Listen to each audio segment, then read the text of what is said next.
Hoje a gente vai mergulhar nas lições de Viktor Frankl. Ele foi um psiquiatra que, nas profundezas dos campos de concentração, encontrou um sentido para a vida. É uma jornada incrível sobre como a esperança, sabe, pode nascer nos lugares mais sombrios que a gente possa imaginar. Essa pergunta aí, por que não o suicídio? Era como Frankl começava suas terapias. Parece chocante, né? Mas ia direto ao ponto, ia na ferida. O que ainda segura uma pessoa na vida? É a partir dessa pequena faísca que ele começava todo o seu trabalho. E foi a partir das respostas para essa pergunta que nasceu a logoterapia. Diferente de outras teorias, a ideia aqui é que a nossa maior motivação não é o prazer. Não, é encontrar um sentido, um propósito, um logos que guia a nossa existência. Tá, mas como essa busca por um porquê funciona na vida real? Vamos dar uma olhada nos pilares que o Frankl descobriu, mesmo em vidas que pareciam completamente destruídas. E as respostas que ele ouvia, olha só, eram quase sempre sobre conexão e propósito. O sentido estava no amor, na criatividade que a gente tem, ou até mesmo em preservar a nossa história pessoal. Eram esses fios, às vezes bem frágeis, que ele ajudava a tecer de volta, formando um novo sentido para a vida. Agora, para entender a fundo a teoria dele, a gente precisa fazer a mesma jornada que o Frankl fez. A chegada dele em Auschwitz marca a primeira fase da psicologia de um prisioneiro, o choque da chegada. O processo era de uma eficiência brutal. Em questão de horas, a identidade de uma pessoa era totalmente desmontada. Nome, roupas, família, o trabalho de uma vida inteira, tudo sumia. O que sobrava era só um número tatuado na pele, uma pessoa despida de tudo. E essa frase do Frankl, ela é pesada, né? Ela captura exatamente o ápice psicológico desse momento. Foi um rompimento total com o passado. A única forma de encarar aquela realidade terrível era simplesmente dar a vida interior por encerrada. Agora a gente passa para a segunda fase, para ver como a mente humana se adapta. Para sobreviver ali, era preciso criar uma casca emocional, quase uma armadura mesmo. A mudança é impressionante. O choque inicial, a revolta, tudo isso dá lugar a uma apatia profunda. Mas Frankl não via isso como fraqueza, não. Para ele, era uma espécie de morte emocional necessária para conseguir aguentar o horror de cada dia. E esse ponto aqui é fundamental.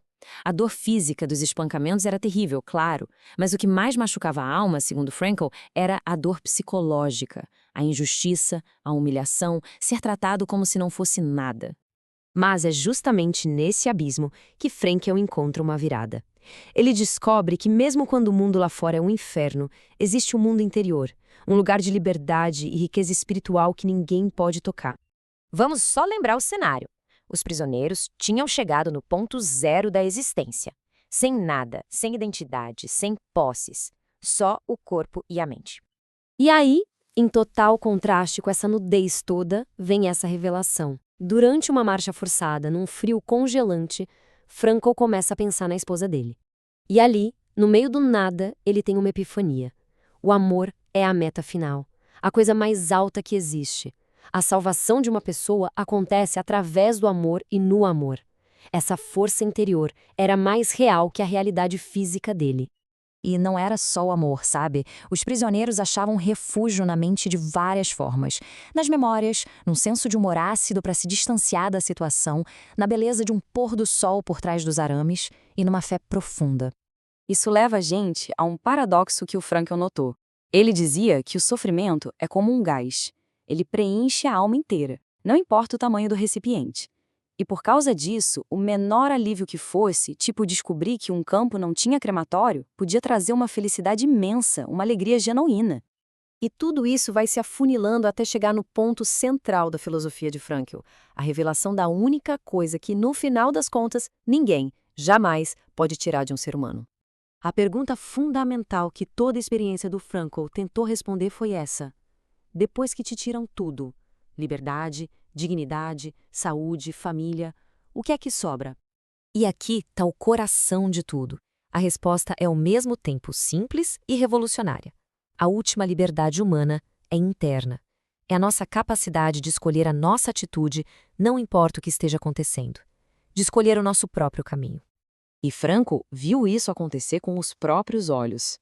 Mesmo naquelas condições desumanas, ele viu gente consolando os outros, dividindo o último pedaço de pão. Essas pessoas se elevaram acima do próprio destino, escolhendo ser, como ele diz, dignas de seu sofrimento. E a gente termina com essa frase do Nietzsche, que Frankl adorava e que resume tudo. Quem tem um porquê para viver pode suportar quase qualquer como. Uma lição poderosa sobre a força de ter um propósito. E fica a pergunta para a gente pensar: qual é o porquê que dá força à nossa vida?